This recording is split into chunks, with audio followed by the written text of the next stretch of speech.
So thank you for this opportunity to present my work in this session. This is the title of my thesis, and I'm not going to spend time reading it out loud. The work I've done in EUROPAH, in the 3 years I was a part of EUROPAH, can be divided roughly into two parts, with the first part being the interaction of neutral PAHs with hydrogen atoms. And most of this work was done at the Surface Dynamics Laboratory at Aarhus University. And the second part being the IRMPD spectroscopy of functionalized PAHs. And this was done during my secondment to the Felix Laboratory at the Netherlands. And throughout this journey, I've been able to collaborate with some amazing people, Juliana and Tang for the IRMPD work, and Dario, Lorenzo, and Mirko for the interaction of neutral PAHs with hydrogen atoms. And this has led to one publication and hopefully several more coming up this year. So starting out, and in this talk, I will just present some result highlights from a little bit from both these categories. So starting out with the interaction of neutral PAHs with hydrogen atoms, coronene has been a favorite. It has been a favorite for both people doing experiments in the lab and for those doing theory. And neutral coronene has been studied in our own group here at Aarhus in the context of molecular hydrogen formation in photodissociation regions. So superhydrogenated coronene, or coronene with extra hydrogen atoms, was considered, hydrogen formation from these species was considered. But then this led to some questions, which is, how does the shape of a PAH change its reactivity towards hydrogen atoms? So what if we have a molecule like coranulene, which is a bowl-shaped molecule because of the, let me just get the pointer. Yeah, because of the central pentagonal ring. This is actually a bowl-shaped molecule and a fragment of a fullerene, or a hydrogenated fragment of a fullerene. And then what about pentacene, which is this linear molecule and has these zigzag edges that coronene doesn't have? Then the other question is, what if we have functional groups? How would that affect a PAH's reaction with hydrogen atoms? And so we considered this molecule, pentacene quinone, which is similar to pentacene, except it has these two oxygen atoms on the central ring as ketone groups. So to put it directly, the questions then are, do these different PAHs have different reaction cross-sections as compared to coronene, which has been studied? Are there different stable superhydrogenated products? So for coronene, they see that adding a certain number of extra hydrogen atoms makes them stable. So do we see something similar for these PAHs? And then, as I mentioned, from superhydrogenated coronene, they studied the formation of small molecules like molecular hydrogen. And then it becomes interesting in the context of PAHs with these functional groups. Do we see the formation of small molecules that contain oxygen atoms? So to study this, the experimental method, we use surface science techniques. So since we're studying neutral molecules, we need to put them down somewhere. And we put them down on a highly oriented pyrolytic graphite surface. And then we expose this surface to hydrogen atoms. And these hydrogen atoms are produced by a commercially available hydrogen atom beam source and pass through a quartz nozzle in order to cool them down. And the main technique that we use is temperature programmed desorption. So this surface is then heated up in front of a quadrupole mass spectrometer at a constant rate. And the desorption products are collected as a function of the surface temperature. So one of the quantities we get directly from these TPD experiments is the reaction cross-section for the interaction of the pristine PAH, or the PAH we start out with hydrogen atoms. And how do we get this? We can plot the yield of the parent species as a function of the hydrogen atom fluence. And since it is a first order reaction, we can fit it with an exponential decay, and a parameter in the equation is the reaction cross-section.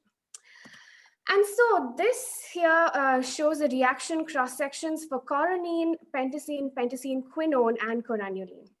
And the one for coronene was obtained by Jensen et al. So we can see that pentacene is more reactive than coronene. And then we see that the pentacene quinone, which has the oxygen atoms on it, is even more reactive than pentacene itself. And corannuline, compared to coronine, is more reactive. And the reactivity of the zigzag edges is explained in a work that was published last year by Dario Campisi. Then we go to magic numbers. So what are these magic numbers? So I mentioned that adding certain number of hydrogen atoms leads to more stable configurations than the others. So let's call them the magic numbers. So for coronine, it was seen that there were some magic numbers that were seen both when experiments were done with coronine, neutral coronine, and with coronine cations. We see the same thing for pentacene. We see that there are certain masses that are more stable than their neighboring masses, and all of these masses happen to be even numbers. And the explanation for why these masses exist in terms of binding energy and barriers is presented in this work, which is a collaboration with Leiden University. So what about pentacene quinone? Do we see magic numbers? Yes, we do. And here they are separated. So the magic numbers we see are separated by a mass or by 6 units, probably corresponding to ring opening. So maybe one ring gets hydrogenated at a time. But then interestingly, for corannuline, what we see is that adding 17 extra hydrogen atoms leads to a slightly more, or it is a stable mass because we observe it, and the yield seems to be higher than its neighboring even mass species. So this is still an ongoing work where we're trying to understand why 17 extra hydrogen atoms makes corannuline stable as opposed to 18 or 16. Okay, what about formation of small molecules now? So in work done by my colleague here at Aarhus University, who studied the interaction of pentacene with deuterium atoms, so Fredrik Simonsen, so he finds evidence similar to that what was found for coronine, that indeed we see molecular hydrogen formation from superhydrogenated pentacene. Now, the interesting thing that I would like to draw your attention to here is that for pentacene quinone, exposing it to hydrogen atoms not only leads to the formation of products with higher masses, which is the case for pentacene here on the left. So we see that exposing pentacene to hydrogen atoms leads in the formation of only higher mass species. But for pentacene quinone, what we observe is that in addition to higher masses, so 308, this tall peak is pentacene quinone, we also see that there are species that are abstraction products, which correspond to the loss of an oxygen atom and 2 oxygen atoms, indicating that we are forming smaller oxygen-containing molecules.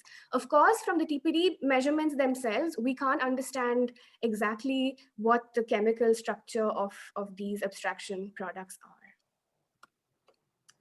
And then going on to corannuline, we decided to look at a larger mass range when we're actually doing these experiments to see if we, because we observed we were losing a lot of signal due to fragmentation. So this panel A here shows you what the pristine corannuline monolayer looks like. So corannuline has a mass of 250 and it's here. And this is mass 125, which is the doubly ionized corannuline. And then upon exposure to a hydrogen fluence of around 2 into 10 to the 18 centimeter per centimeter square, we see a lot of fragmentation. And this becomes even more when we expose it to a slightly higher fluence. And then I haven't showed it here, but we also see a pattern of a mass of loss of 13 mass units loss among the fragments, corresponding probably to CH, subsequent CH loss. So this again is interesting in the context of looking at what small molecules do we form by in the process where PAHs react with hydrogen atoms. So moving on to some research or results from the second category that I mentioned, which is the IR spectra and photodissociation of the functionalized PAH cations. So IR-MPD was this really good technique where not only did we get the IR spectrum of the species we were interested in, but we could also probe the fragmentation pathway.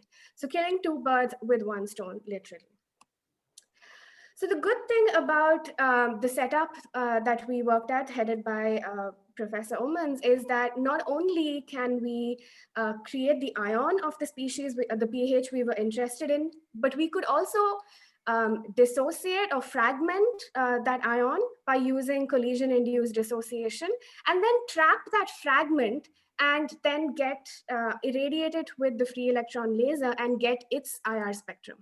So we don't end up with just the mass of the fragment, but also its IR spectra, which means we can find what the structure of that fragment is.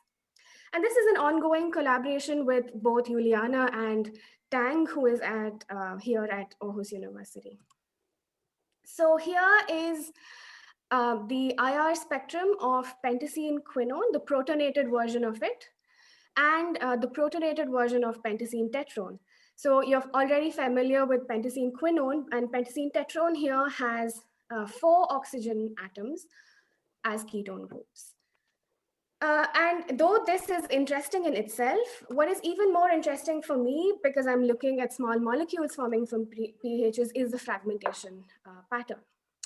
This is the mass spectrum that you get when you use collisional-induced dissociation to dissociate protonated pentacene tetrone on the left and protonated pentacene quinone on the right.